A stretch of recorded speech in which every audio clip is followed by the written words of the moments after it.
Rugby entre Biarritz et Grenoble. Personne n'a oublié que le 31 août dernier, pour la première journée de ce top 16, Grenoble avait d'entrée fait tomber le champion, un crime de lèse-majesté que les Biarros n'avaient pas du tout l'intention de laisser impuni hier soir à Aguilera. Un match au scénario vraiment invraisemblable que nous raconte maintenant Pierre Buet.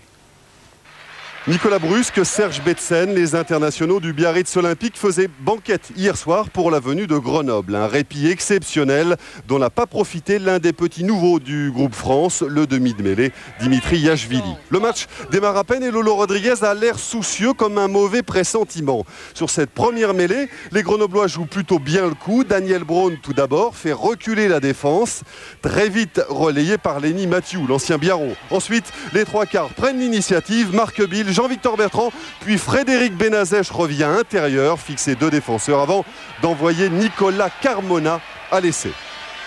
Le jeune ailier de Grenoble, titulaire pour la première fois en championnat, marque l'essai le plus rapide de la saison, 42 secondes seulement après le coup d'envoi.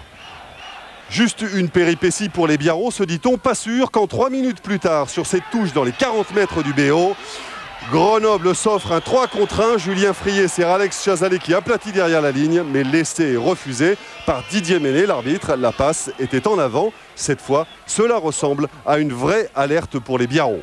Confirmation, quelques secondes plus tard, Grenoble est une nouvelle fois installé dans les 22 mètres adverses avec un bon travail des avants dans un premier temps, puis dans un second, la tentative de drop réussie par Marc Bill.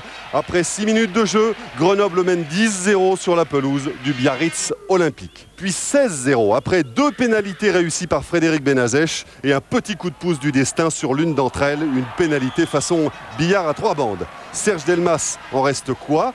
Les champions de France sont complètement déboussolés par l'insolente réussite de leurs adversaires. Indiscipline, maladresse, fébrilité, le Biarritz Olympique est à la dérive. Illustration sur cette action, Laurent Mazas perd le ballon, Frédéric Benazèche le récupère et tape un grand coup de pied qui renvoie le jeu dans le camp adverse. Il y a là 2 Biarros pour récupérer la balle, mais très vite, les voilà sous la pression des Grenoblois. Le ballon change de main, un peu dans la confusion, c'est vrai, mais le résultat est là. Alexandre Chazalé sert Jean-Victor Bertrand pour le deuxième essai grenoblois de la partie. Essai non transformé.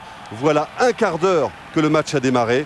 Et aussi incroyable que cela puisse paraître, Grenoble mène au stade Aguilera 21-0.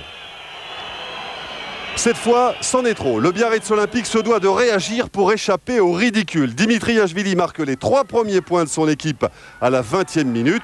3 petits points qui sonnent peut-être la fin de l'embellie grenobloise et qui inquiète Jacques Delmas. Ce sont d'abord les avants du BO qui redressent la tête. Bien relayé ici par Dimitri Yachvili.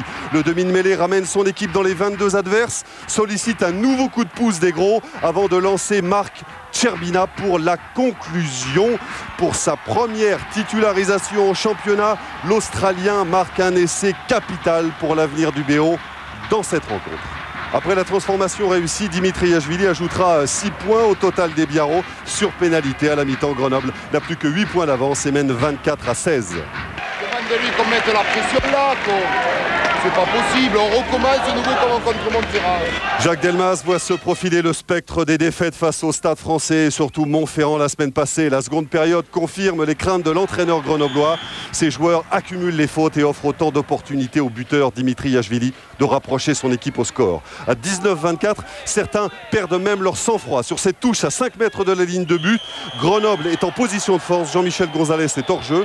Pénalité pour les Grenoblois, mais l'un d'entre eux, Adam Jackson, a anticipé la sanction. Bénéfice de ce marron, carton jaune pour le deuxième ligne anglais et pénalité retournée. Ensuite, les deux équipes se retrouvent à 22-27 pour Grenoble. L'écart s'est stabilisé. L'avantage numérique n'a pas profité aux Biarros. Mais à 15 contre 15, le talent de Dimitri Yachvili et Nicolas Brusque fait la différence. Le premier pour la passe au pied, le second pour la finition. Cette fois, le Biarritz Olympique est revenu à hauteur, 27-27. Le match va se jouer sur un coup de dé. À 5 minutes de la fin, Dimitri Yachvili peut donner pour la première fois dans ce match l'avantage au Biarritz Olympique sur pénalité. Il rate son coup de pied, mais M. Menet intervient. Il a vu un Grenoblois monter au moment où Yachvili s'est lancé. C'est interdit. Il redonne une pénalité au BO. Cette fois, Dimitri Yachvili ne rate pas son coup de pied. 30-27.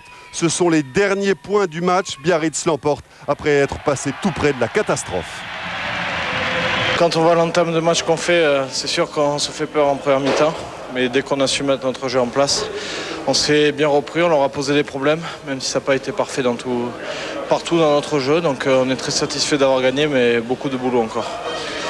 On a du mal depuis 2 matchs là, à se concentrer sur nos débuts justement et bon, mais ça se retrouve par une plus grosse envie de l'adversaire que nous et bon, mais aujourd'hui on a failli passer à côté, donc je pense que ça nous permettra de réfléchir à l'avenir justement à ces entames de match. Dommage pour les Grenoblois, cela devient une habitude d'échouer si près du but. Les larmes de Daniel Braun traduisent leur immense déception. On vient de monter, on apprend, on a 8 joueurs qui jouaient en D2 l'année dernière, la transition est vraiment difficile, quoi. On pensait pas être capable de faire ça en début de saison, puis finalement on voit qu'on peut s'accrocher, mais voilà, quoi. 21 points remontés par les Biarros, dur pour les Grenoblois qui font une très belle saison mais qui laissent filer des matchs à leur portée. Retour sur cette dernière pénalité donnée à retirer par l'arbitre. La règle est très claire, écoutez les explications de Didier Menet au micro de Pierre Buet. La dernière pénalité du match, le joueur donc adverse charge alors que le coup de pied n'est pas effectué. Alors il a le droit de le faire pour une transformation après un essai, mais pas pour une pénalité. Alors que là, il s'était lancé il a chargé dès que le botteur s'était lancé. La sanction dans ces cas-là? La sanction, c'est qu'il y a une nouvelle pénalité 10 mètres plus loin. Et voilà.